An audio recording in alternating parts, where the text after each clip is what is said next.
D'où vient l'efficacité du baptême? Ce n'est pas l'eau, bien sûr, qui réalise ces grandes choses, mais c'est la parole de Dieu unie à l'eau. Et la foi en cette parole de Dieu qui est comprise dans l'eau. Car sans la parole de Dieu, l'eau n'est que de l'eau, et non le baptême. Mais avec la parole de Dieu, c'est le baptême, c'est-à-dire une eau riche en grâce et vivifiante.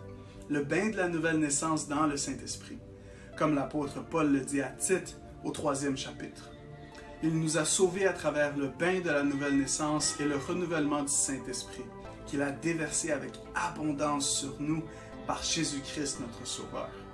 Ainsi, déclarés justes par sa grâce, nous sommes devenus des héritiers, conformément à l'espérance de la vie nouvelle. Cette parole est certaine. Bien sûr, une eau simple ne peut faire de si grandes choses, mais l'eau du baptême n'est pas une eau simple. Le baptême est une façon très spéciale par laquelle Dieu nous offre les bénédictions que le Christ a gagnées pour nous. Le baptême n'est pas quelque chose que nous faisons, mais quelque chose que Dieu fait. Par conséquent, c'est beaucoup plus qu'un symbole.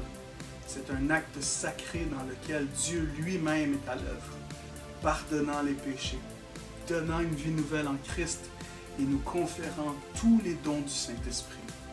Le baptême nous donne la foi par laquelle nous recevons ces dons. Dieu le Saint-Esprit rend manifeste en nous la foi dans la promesse attachée au baptême.